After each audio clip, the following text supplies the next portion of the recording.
दोस्तों आज हम बात करेंगे उस बहादुर सिपाही की जिसे दुनिया सैफुल्लाह यानी कि अल्लाह की तलवार के नाम से जानती है। वो हैं हजरत खालिद बिन वलीद रजी अल्लाह ताला अन्हो। इस्लाम कबूल करने से पहले हजरत खालिद बिन वलीद रजी अल्लाह ताला अन्हो मुसलमानों के बहुत बड़े दुश्मन थे। जंगे ओहद में जब मुसलमान थोड़े कमजोर पड़े तो तब उन्होंने अपनी फौज के साथ अचानक हमला कर दिया और मुसलमानों को भारी नुकसान उठाना पड़ा। लेकिन उनके दिल में हमेशा एक सवाल उठता था कि मोहम्मद मुस्तफ़ा सल्लल्लाहु अलैहि वसल्लम हर मुश्किल में अल्लाह की मदद से क्यों जीत जाते हैं। इसी बीच उनके भाई का खत आ जाता है। वालिद बिन वलीद रजी अल्लाह ताला अन्हो जो पहले ही मुसलमान हो चुके थे, उन्होंने खालिद बिन वलीद रजी अल्लाह ताला अन्हो को खत लिखा। उस खत में लिखा था, ए मेरे भाई, तुम्हारी अक्ल और समझ मुझसे नहीं छुप सकती। तुम्हारे जैसे अक्लमंद को ये बात समझनी चाहिए कि तुम हजरत मोहम्मद मुस्तफ़ा सल्लल्लाहु अलैहि वसल्लम हक पर हैं। अगर तुमने इस्लाम कबूल न किया तो कल तुम्हारी तलवार सिर्फ काफिरों के लिए ही चलेगी और तुम हक से दूर रहोगे। जल्दी इस्लाम कबूल कर लो, क्योंकि रसूल अल्लाह सल्लल्लाहु अलैहि वसल्लम अक्सर तुम्हारे बारे में पूछते रहते हैं और उनकी आंखें तुम्हारी तरफ ही रहती हैं। यह अल्फाज खालिद बिन वलीद रजी अल्लाह ताला अन्हो के दिल में उतर गए। उन्होंने सोचा, सचमुच मेरे जैसे अक्लमंद को हक पहचानना जरूरी है। फिर वो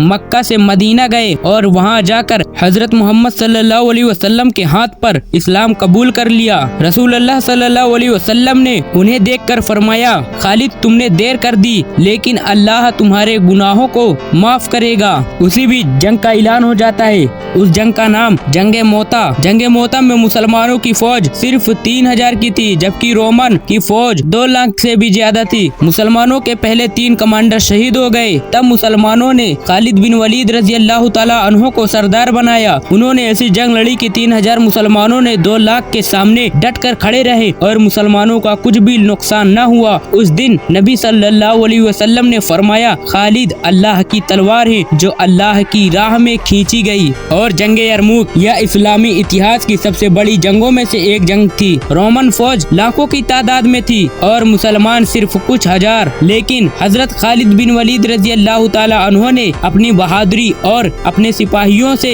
दुश्मनों की फौज को तोड़ डाला और मुसलमानों को शानदार जीत हासिल हुई। ये था हजरत खालिद बिन वलीद रजी अल्लाह ताला अन्हो का इतिहास। उन्हें शहादत चाहिए थी लेकिन शहादत न मिली। आखिरी दिन में हजरत खालिद बिन वलीद रजी अल्लाह ताला अन्हो ने अपनी जिंदगी में 100 से भी ज्यादा जंगें लड़ी और हर जंग को जीत लिया। लेकिन जब वफात का समय आया तो उन्होंने कहा, मैंने दुनिया की हर जंग लड़ी, मेरे जिस्म पर तलवार और तीर के जख्म हैं, लेकिन देखो मैं बिस्तर पर मर रहा हूँ। काश मैं अल्लाह की राह में शहीद होता।